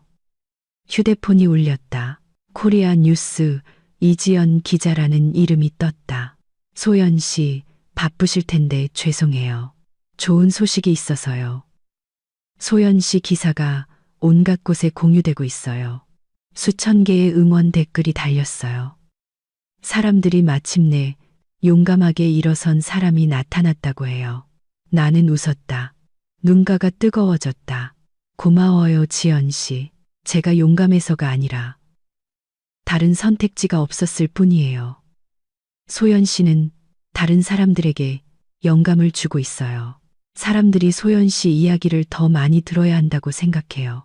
계속 써주세요. 다만 누구도 미화하지 말고 사실 그대로만요. 네, 약속할게요. 나는 전화를 끊었다. 최 변호사님이 나를 보며 웃었다. 많은 사람들이 감히 하지 못하는 일을 해내셨군요. 아니에요. 저는 그저 누구나 해야 할 일을 했을 뿐이에요. 정의를 믿는 것. 그는 더 이상 말없이 고개를 끄덕였다. 바람이 나무 사이를 지나가며 노란 잎 몇 개를 떨어뜨렸다. 나는 문득 어머니가 떠올랐다. 넌 충분히 침묵했다고 말씀하시던 그 아침을, 아마도 그때가 내 인생이 다시 시작된 순간이었을 것이다. 오후에 최 변호사님이 전화를 받았다. 그는 멀리 가서 통화하고 돌아와 진지한 목소리로 말했다. 김 여사님과 이민준 씨가 조사를 받기 위해 출석했습니다. 나는 작게 고개를 끄덕였다. 감사합니다. 감사할 필요 없습니다. 그들은 끝까지 부인하려 할 테니 마음의 준비를 하셔야 합니다. 알아요. 하지만 이번엔 저에게 증거가 있고 제 자신이 있어요. 그는 침묵했다. 우리는 경찰서 앞 작은 카페에 앉았다. 김이 모락모락 나는 블랙커피. 옆 테이블에 두 사람이 휴대폰을 보고 있었다. 한 사람이 말했다. 저 박소연 씨 정말 안 됐어. 몇 년 동안 억울하게 욕먹고도 저렇게 일어서다니. 다른 사람이 대답했다. 기사 읽어봤어. 저런 여자가 진짜 존경받아야 해. 나는 길 건너를 바라봤다. 오후의 햇살이 횡단보도 위에 비쳐 마치 정의의 발걸음처럼 반짝였다. 휴대폰이 다시 울렸다. 최 변호사님이 문자를 읽고 드물게 미소를 지었다. 고소 사건이 정식으로 접수되었습니다. 나는 잠시 침묵하다 작게 말했다. 제 목소리도 무게가 있었네요. 물론이죠. 최 변호사님이 대답했다. 한 사람이 진실을 말할 용기를 내면 온 사회가 귀를 기울입니다. 나는 노을이 지는 거리 끝을 바라봤다. 주황색 빛이 옅은 안개와 어우러져 평화로웠다. 몇 년 만에 처음으로 마음이 이상할 정도로 평온했다. 원망은 없었다. 내가 겪었던 고통에 대한 존중만이 남아 있었다. 정의란 법정에서 울리는 망치 소리가 아니었다. 그것은 우리가 두려움을 멈추고 피하지 않고 여전히 아프더라도 앞으로 나아갈 용기를 내는 순간이었다. 고소장이 접수된 다음 날 아침, 하늘은 평소보다 부드러웠다. 이른 아침 햇살이 창문을 통해 들어와 꿀색 타일 바닥을 비췄다. 내가 따뜻한 물을 따르고 있을 때 초인종 소리가 들렸다. 규칙적이고 부드럽게 3번. 나는 현관 카메라 화면을 보았다. 김 여사가 서 있었다. 베이지색 니트를 입고 손에는 과일 바구니를 든 모습이 예전보다 훨씬 작아 보였다. 나는 잠시 멈춰 섰다. 초인종이 다시 울렸다. 네가 날 보고 싶지 않다면 네가 나올 때까지 여기서 기다릴게. 그녀의 목소리가 마이크를 통해 떨리며 들려왔다. 나는 잠금 장치를 풀었다. 철문이 끼익 소리를 내며 열렸다. 그녀가 들어서자 햇빛이 쏟아졌다. 피곤한 얼굴이었지만 애써 미소를 짓고 있었다. 사과하러 왔다. 어머님 들어오세요. 나는 차를 따라 그녀 앞에 놓았다. 찻잔을 드는 그녀의 손이 미세하게 떨렸다. 어젯밤 한숨도 못 잤다. 그녀가 작게 말했다. 계속 생각했어. 그날 내가 침묵했더라면 일이 이렇게까지 되지는 않았을 텐데. 하지만 어머님은 침묵하지 않으셨죠. 나는 책망 없이 그저 사실을 상기시키듯 가볍게 대답했다. 침묵하지 않으셨을 뿐만 아니라 불에 기름을 부으셨죠. 남들이 우리 집 비웃을까봐, 친척들 보기 부끄러울까봐, 명예를 잃을까봐 두려워하셨지만 저도 가족이라는 사실은 잊으셨어요. 나는 그녀를 올려다봤다. 눈가의 주름이 기억보다 더 깊어 보였다. 어머님을 원망하지 않아요. 그냥 슬펐어요. 저 대신 체면을 선택하신 게 슬펐어요. 그녀는 고개를 숙였다. 눈물이 테이블 위로 떨어졌다. 부끄럽다. 하지만 고맙다.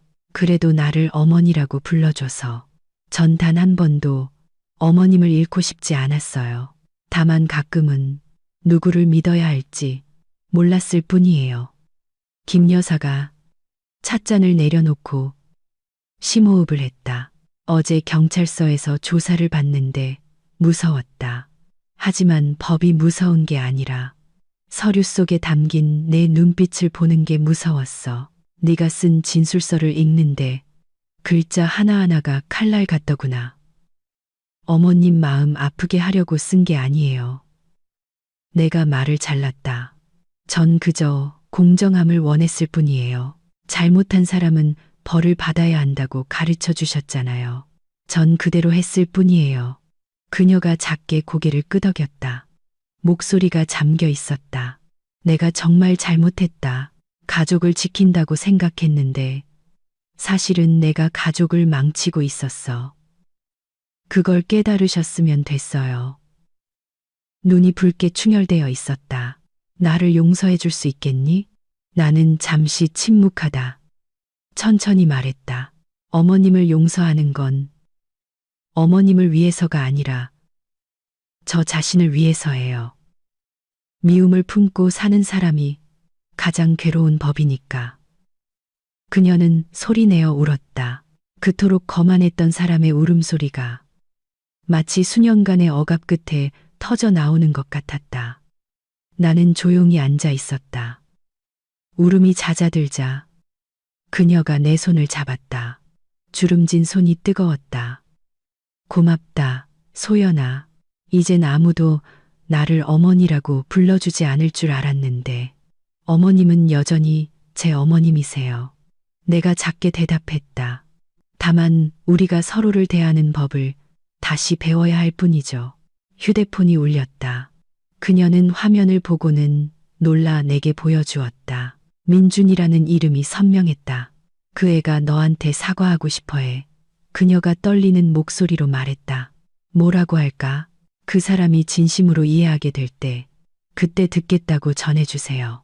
그녀는 나를 한참 동안 바라보다 고개를 끄덕였다. 우리는 잠시 더 앉아 있었다. 내가 차를 더 따르자 제스민 향이 마당 가득 퍼졌다. 부드럽고 맑은 향기였다.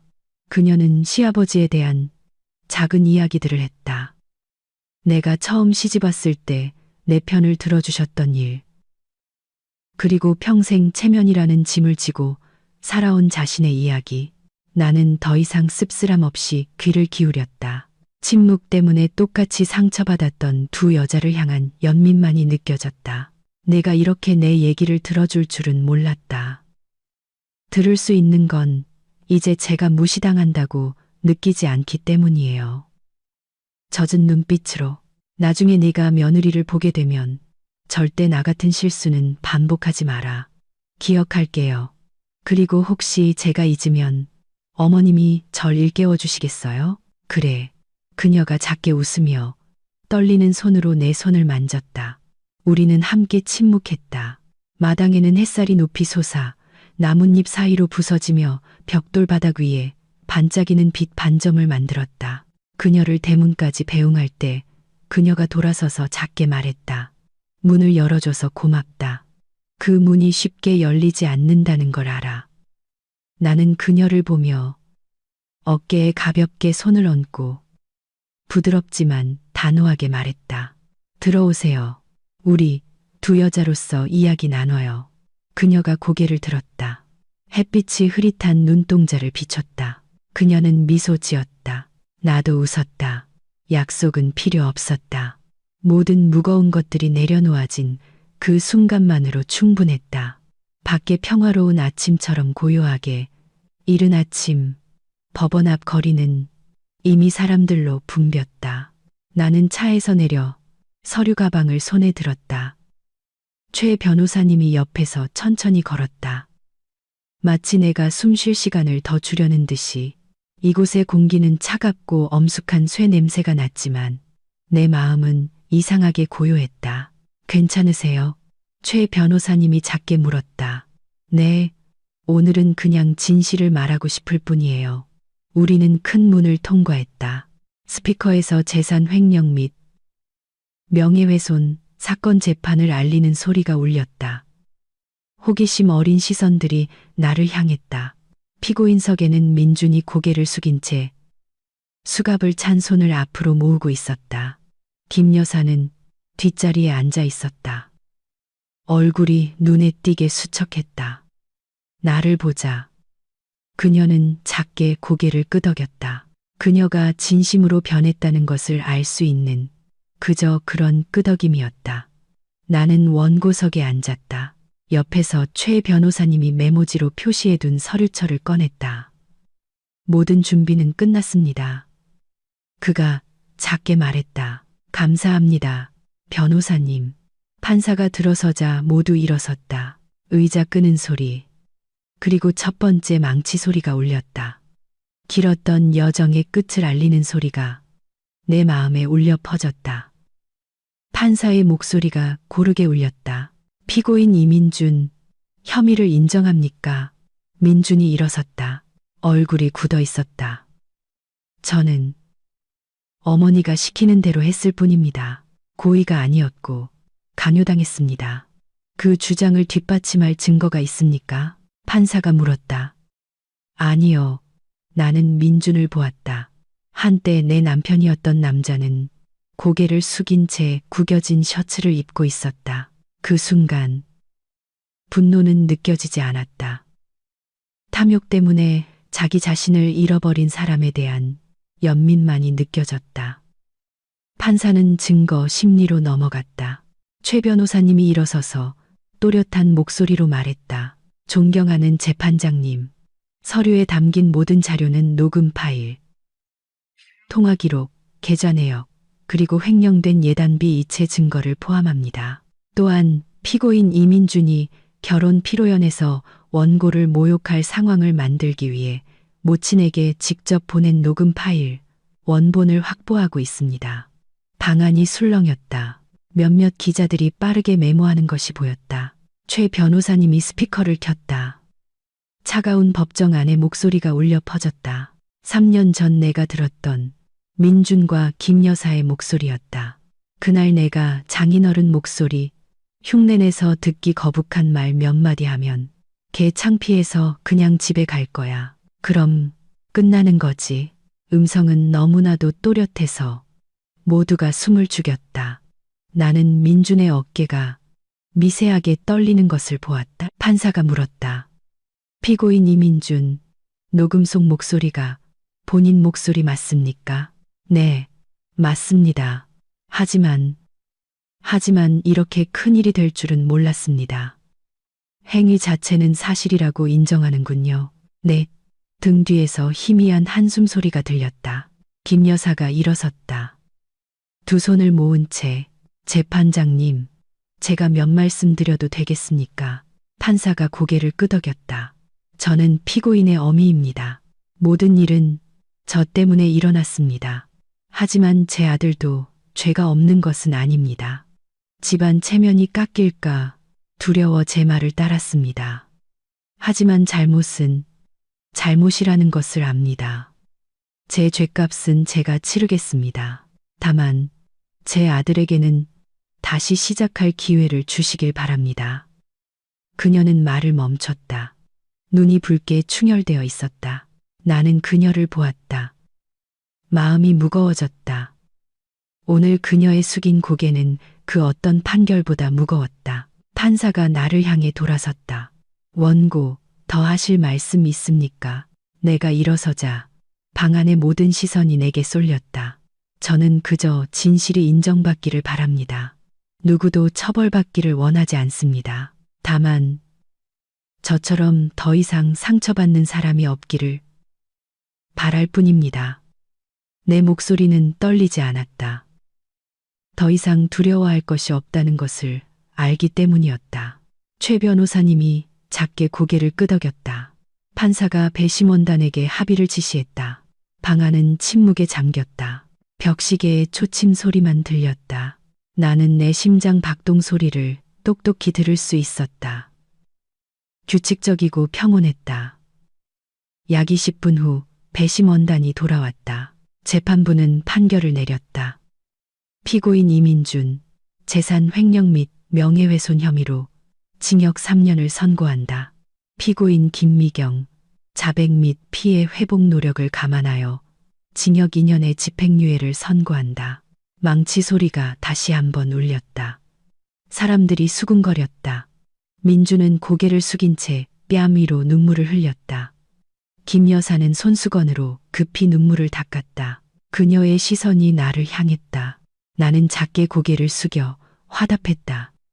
통쾌함이 아니었다. 그저 조용한 작별 인사였다. 법원을 나오자 한낮의 햇살이 돌계단 위로 금빛처럼 쏟아졌다.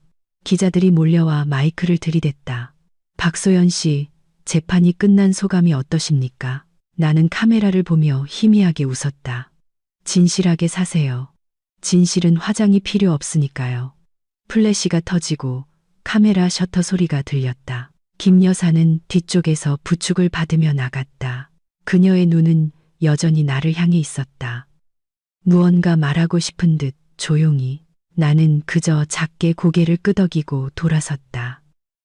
밖에서는 바람이 세차게 불었다. 나는 옷깃을 여미고 맑고 푸른 하늘을 올려다봤다.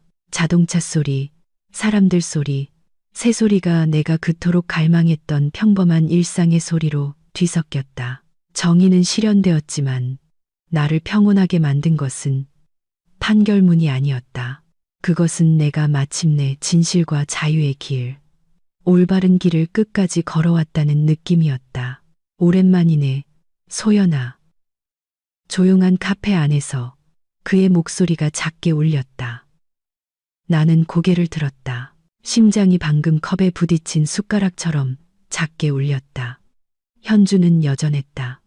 큰 키, 차분한 미소, 그리고 친숙하면서도 어딘가 아련한 눈빛. 현준 선배, 여기서 만날 줄은 몰랐어요.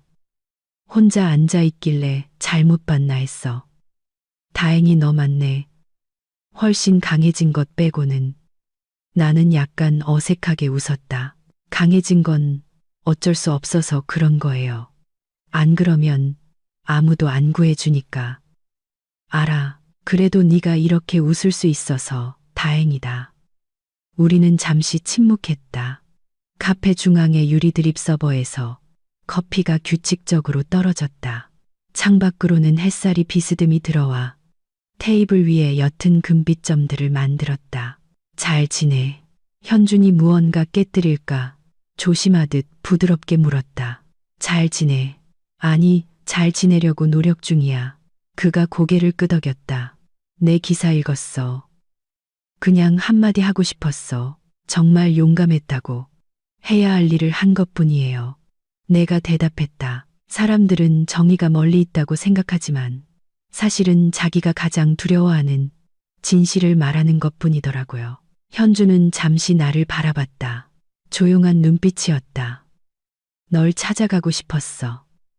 내가 결혼했다는 소식을 들었을 땐 내가 물러나야 한다고 생각했고 내가 다시 돌아온 걸 봤을 때 정말 기뻤어. 나는 애써 평소처럼 웃으며 말했다. 고마워요. 이제 그냥 조용히 지내고 싶어요. 원망도 증명도 없이. 조용히 지내는 건 좋지만 마음의 문을 영원히 닫지는 마. 소연아. 나는 침묵했다. 그 말에 법정에서 나를 보던 김 여사의 부드러운 눈빛과 한때 내게 등을 돌렸던 사람들이 떠올랐다. 이제 조금은 알 것 같았다. 그의 말처럼 문을 영원히 닫고 살 수는 없을지도 모른다. 앞으로 뭐 할 계획이야? 현준이 생각의 흐름을 끊으며 물었다. 작은 카페를 열까 생각 중이에요. 사람들이 조용히 앉아서 책을 읽거나 진심 어린 말을 나눌 수 있는 곳. 좋은 생각이다. 너랑 그런 평화로운 공간이 잘 어울려. 나는 웃었다. 몇 년 전이랑 똑같은 말을 하네요. 대학 때도 선배가 저더러 카페 열라고 했잖아요. 응, 네가 갓 볶은 원두 향을 좋아했으니까. 한 번은 웃다가 드리퍼를 엎은 적도 있었지. 우리는 함께 웃었다. 억지스럽지 않은 진심 어린 웃음이었다. 나는 이렇게 편안하게 웃어본 지 오래되었다는 것을 깨달았다. 휴대폰 벨이 울렸다. 화면에는 사건 내내 나를 도와준 이지연 기자의 이름이 떠 있었다. 소연 씨, 어떤 분이 만나고 싶다고 연락이 왔는데 옛날 직장 동료래요. 연결해달라고 부탁하시네요. 네. 잠깐만 기다려달라고 전해주세요. 금방 나갈게요. 현준이 먼저 가보라고 손짓했다. 나는 카페 뒤뜰로 나갔다. 바람이 불어와 은은한 라일락 향기를 실어 날랐다. 세 사람이 서 있었다. 여자 동료 둘, 남자 하나, 모두 예전 회사에서 같이 일했던 사람들이었다. 안녕하세요, 소연 씨. 남자가 입을 열었다. 사과하고 싶어서 왔습니다. 사과요? 네, 예전에 소문을 믿었던 것, 그리고 소연 씨가 욕먹을 때 침묵했던 것 때문에요. 저희는 다들 각자의 이유가 있을 거라고 생각했어요. 그런데 소연 씨가 다시 일어서는 걸 보고 저희가 부끄러워졌어요. 나는 그들을 보았다. 마음이 먹먹해졌다. 지난 몇 년간 그 애매한 말들이 나를 숨막히게 아프게 했다. 이제 사과를 들으니 이상하게 평온해졌다. 중요한 건 지금 우리가 다시 인사할 수 있다는 거예요. 내가 조용히 말했다. 지난 일은 그냥 흘려보내요. 한 여직원이 눈물을 글썽이며 나를 보았다. 정말 화나지 않으세요? 화내서 뭐 하겠어요. 누구나 두려울 때가 있잖아요.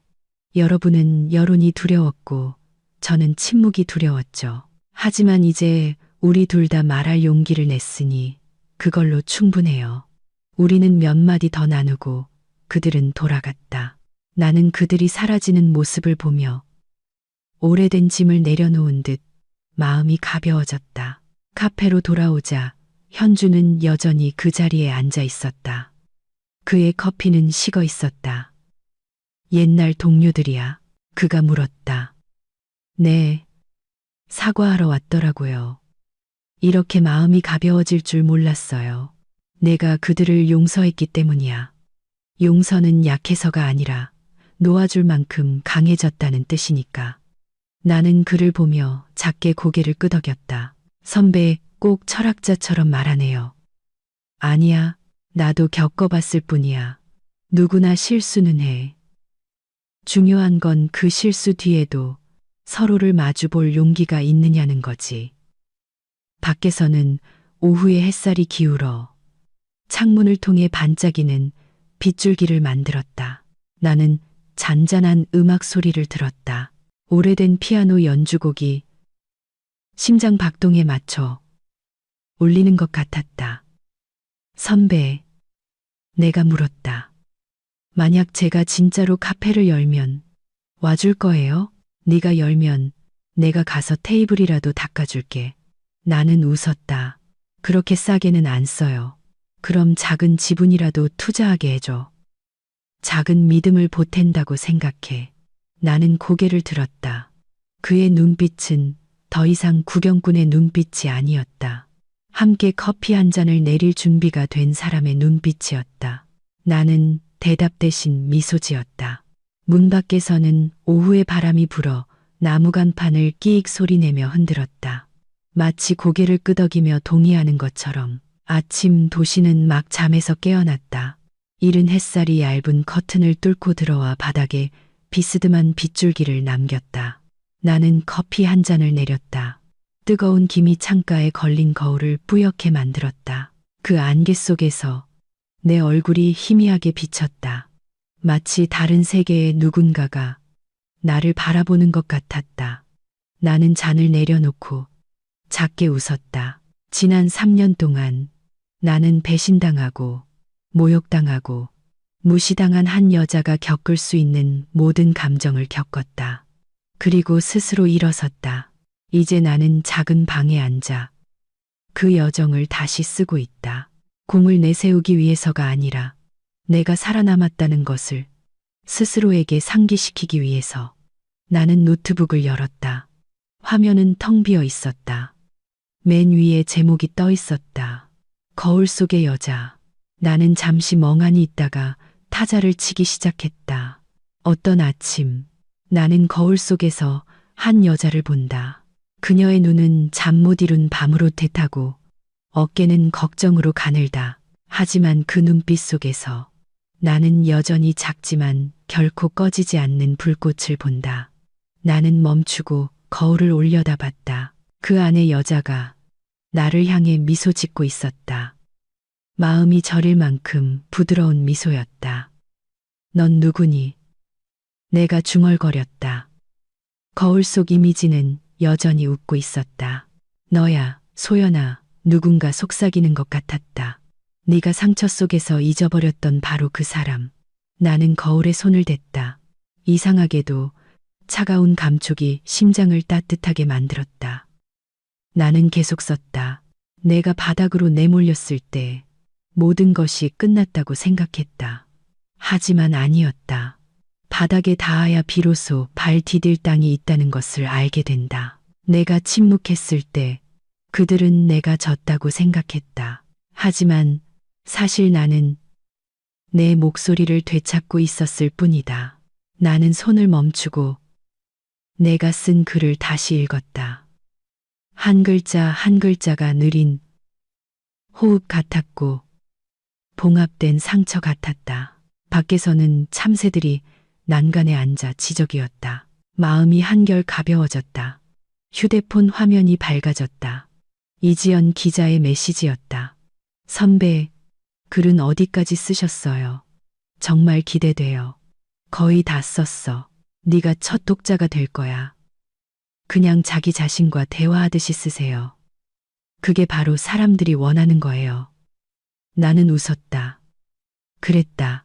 나 자신과 대화하는 것. 내가 그토록 피했던 일. 나는 심호흡을 하고 계속 썼다. 나는 한때 거울 속의 그 여자를 미워했다. 그녀는 약했고 쉽게 믿었고 쉽게 상처받았다. 하지만 이제 나는 그녀를 꼭 안아주고 싶다. 그녀 덕분에 나는 강인함이 무엇인지 알게 되었으니까. 눈물이 손등 위로 떨어졌지만 예전처럼 짜지 않았다. 감사의 눈물이었다. 1시간이 흘러 나는 글을 완성했다. 마지막 단락은 이렇게 썼다. 오늘 나는 여전히 거울을 본다. 하지만 이번에는 나 자신 외에 아무도 보이지 않는다. 평온하고 온전한 나. 나는 완벽하지 않지만 무너지지 않을 만큼 충분히 강하다. 나는 원고를 보냈다. 불과 몇 분 후 이 기자에게서 전화가 왔다. 선배, 기사 통과됐어요. 편집장님이 엄청 칭찬하셨어요. 다음 호 일면에 실릴 거래요. 정말. 네. 선배 글이 진솔하고 꾸밈 없는데도 사람들을 울게 만든대요. 나는 웃었다. 목소리가 작게 떨렸다. 고마워. 아마 이 모든 일 끝에 나 자신에게 주는 선물인가 봐. 선배뿐만 아니에요. 많은 사람들이 이 글에서 자신을 발견할 거라고 생각해요. 통화가 끝난 후에도 나는 가만히 앉아 있었다. 밖에 아침 햇살이 거울에 비쳐 벽 위로 반짝이는 금가루처럼 흩어졌다. 나는 거울 가까이 다가가 내 눈을 깊이 들여다봤다. 더 이상 두렵거나 주저하는 눈빛이 아니었다. 자신이 어디로 가야 할지, 누구를 위해 살아야 할지 아는 사람의 눈빛이었다. 나는 잡지사 홈페이지를 다시 열었다. 기사 아래 첫 댓글이 막 올라와 있었다. 감사합니다. 저도 한때 거울 속의 그 여자였어요. 나는 다른 댓글들을 천천히 읽었다. 수백 개의 댓글이 이어졌다. 각지의 여성들이 감사 인사를 전하며 자신들의 이야기를 공유했다. 어떤 이는 끔찍한 결혼 생활에서 막 벗어났다고 했고, 어떤 이는 자기 생각을 말하는 것을 더 이상 두려워하지 않게 되었다고 했다. 눈가가 뜨거워졌지만 이번에는 기쁨의 눈물이었다. 오후에 이 기자가 다시 전화했다. 소연 선배, 좋은 소식 있어요. 잡지사에서 선배를 영감을 주는 사람들 특집호에 초대하고 싶대요. 세상에, 난 그렇게 대단한 사람 아닌데. 내가 웃었다. 바로 그래서 선배를 선택한 거예요. 진짜 사람. 넘어져 봤지만 일어설 용기를 낸 사람. 나는 잠시 침묵하다 말했다. 네 말이 맞아. 이제는 거울 속의 그 여자를 좀 더 자랑스러운 눈으로 바라봐야 할 때가 온 것 같아. 선배라면 할 수 있어요. 또 연락할게요. 통화가 끝났다. 나는 거울을 보았다. 그 안의 여자는 여전히 거기 서서 미소 짓고 있었다. 새로운 삶의 첫 아침처럼 부드러운 미소. 나는 커피를 한 모금 마셨다. 향기가 은은하게 퍼졌다. 창밖 하늘은 수정처럼 맑았다. 마음속에서 한 목소리가 작게 울렸다. 나는 그들을 용서했다. 그리고 이제 나 자신도 용서한다. 오후의 마지막 햇살이 거울에 똑바로 비쳐 벽 위로 인사처럼 반짝였다. 나는 마치 혼잣말처럼 작게 속삭였다. 고마워. 거울 속의 여자. 그날 아침 하늘은 이상할 만큼 맑았다. 나는 평소보다 일찍 일어났다. 집안 가득 갓 볶은 원두 향이 퍼졌다. 마음을 저절로 평온하게 만드는 향기.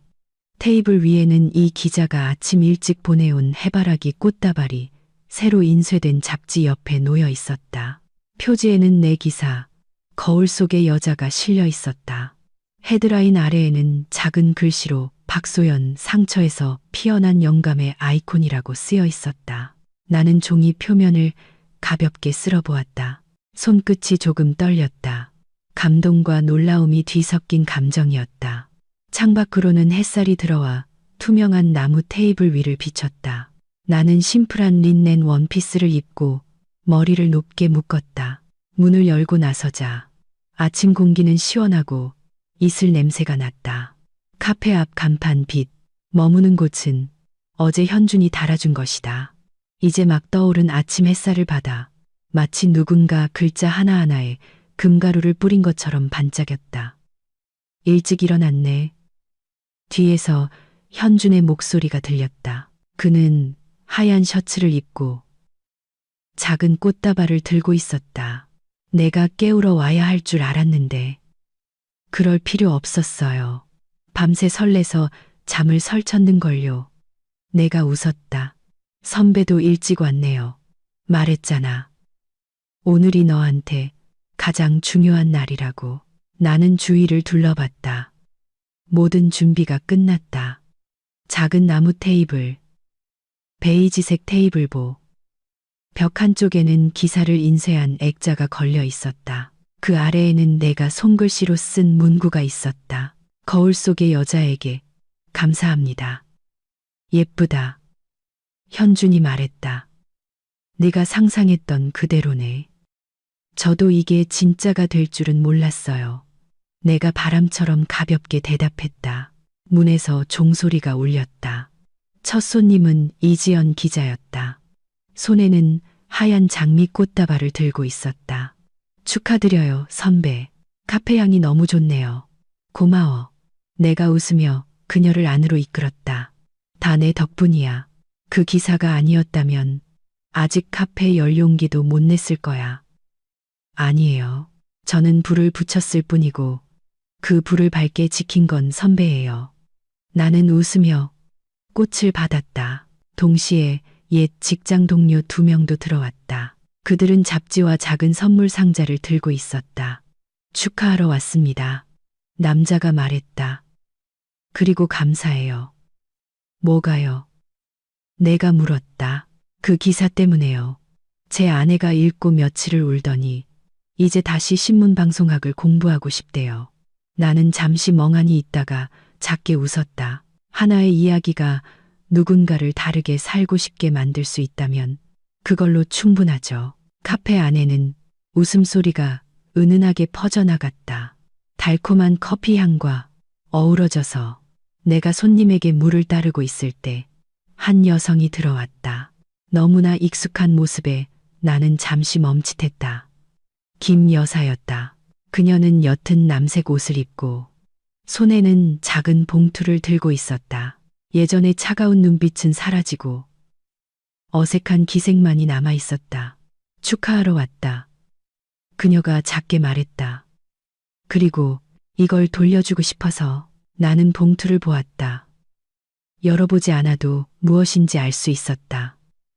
어머님, 내가 천천히 말했다. 가지고 계세요. 우리 이걸로 함께 다시 시작하는 셈쳐요. 김 여사는 잠시 침묵하더니 갑자기 다가와 나를 안았다. 미안하다, 소연아. 그런 말씀 마세요. 모든 건 다 지났어요.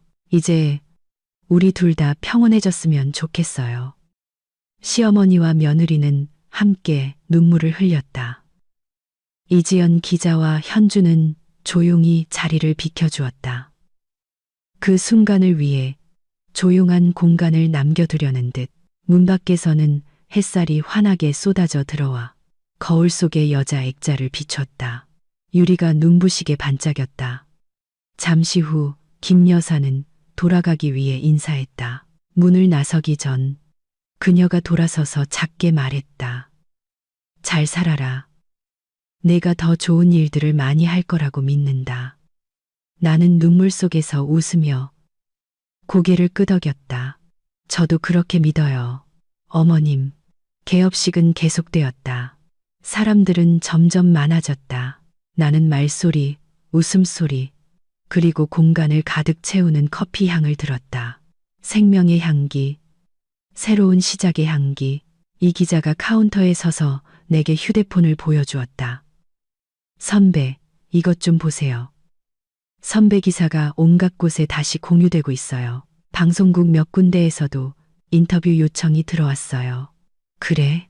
내가 희미하게 웃었다. 그건 내일 생각할래. 오늘은 그냥 평온하고 싶어. 이렇게 평온한 건 정말 값진 거죠. 이 기자가 말했다. 한낮의 햇살이 현관에 노랗게 쏟아졌다. 현준이 다가와 옆 의자에 앉았다. 어때? 피곤하지 않아? 아니, 그냥 이상할 만큼 행복해. 넌 그럴 자격 있어. 선배가 너무 많이 도와줬어요. 내가 말했다. 시작부터 지금까지 어떻게 감사해야 할지 모르겠어요. 나도 작은 부분을 보채는 뿐이야. 말했듯이 나는 웃었다. 네, 작은 부분이지만 제 여정을 훨씬 가볍게 만들어줬어요. 그럼 됐어. 마지막 손님이 떠난 것은 해가 기울 무렵이었다. 나는 장부를 마감하고 카운터를 닦았다. 창문에는 따뜻한 주황빛 노을이 비쳤다. 현준이 문에 기대어 주머니에 손을 넣은 채 부드럽게 말했다. 여기에 빛은 태양에서만 오는 게 아니야. 소연아. 나는 그를 보고 카페를 둘러보았다. 빛은 모든 작은 구석을 비추고 있었다.